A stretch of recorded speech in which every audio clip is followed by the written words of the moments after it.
PRAN தேங்காய் தொக்குன்னு ஒரு video already நான் போஸ்ட் பண்ணியிருக்கேன்.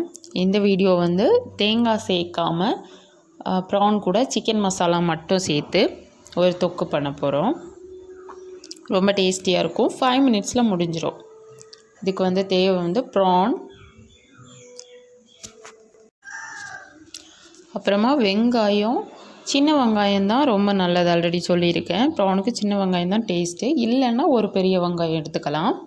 அதுக்கப்புறமா ஒரு தக்காளி, மீடியம் சைஸ் பழுத்த தக்காளி. இந்த 3 வச்சு முதல்ல வந்து இதை வேக வைக்கலாம்.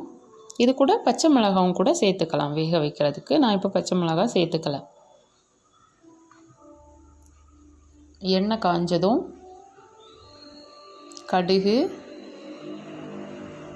ஒரு வத்தல் மிளகாய், அப்புறம் கருவேப்பிலை சேர்த்து வெங்காயத்தை நல்லா வதக்கலாம்.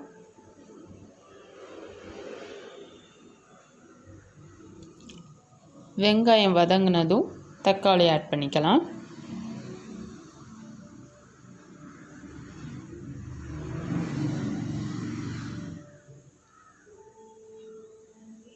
நல்லா கொஞ்சம் வேகட்டும் தக்காளியும் வெங்காயமும்.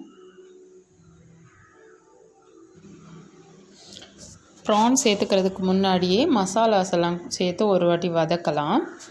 என்னென்ன மசாலாஸ்னால் கொஞ்சம் மஞ்சள் தூள், கொஞ்சமாக மல்லித்தூள், அப்புறம் வத்தல் பொடி, அப்புறம் மெயின் சிக்கன் மசாலா கொஞ்சம் அதிகமாக சேர்த்துக்கலாம். மற்ற மஞ்சள் வத்தல் எல்லாம் விட சிக்கன் மசாலா கொஞ்சம் அதிகமாக சேர்த்து ஒரு நிமிஷம் வதக்கலாம். வதக்கிட்டு இதுக்கு தேவையான உப்பு, ப்ரானுக்கு சேர்த்தே உப்பு போட்டுடலாம். இதோட சேர்ந்து வதங்கட்டும். இப்போ ப்ரான் சேர்த்துக்கலாம். எல்லாத்தையும் கிளறி விட்டுட்டு ஒரு 2 மினிட்ஸ் அந்த ப்ரான் வேகிறதுக்காக மட்டும்தான் 2 மினிட்ஸ் வேக வச்சா போதும். மூடி வச்சு வேக வைக்கணும். அது வேகும்போதே அந்த வெங்காயம் தக்காளி இதெல்லாம் தண்ணி இறங்கி சூப்பராக வெந்திருக்கும். 2 மினிட்ஸ் மூடி போட்டு மூடி வச்சா போதும். அவ்வளோதான் வேலை. ப்ரான் வேகிற வேலை மட்டும்தான். அவ்வளோ நேரம்தான், சூப்பராக வெந்திருக்கும்.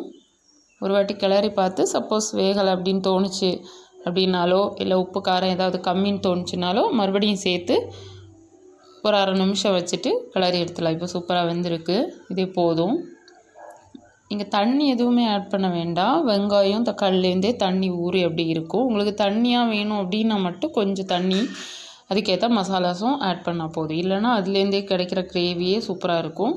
இது சாதத்துக்கு மட்டும் இல்லை, சிலர் வந்து சப்பாத்தி இதுக்கெல்லாமே நாங்கள் வச்சு சாப்பிடுவோம்.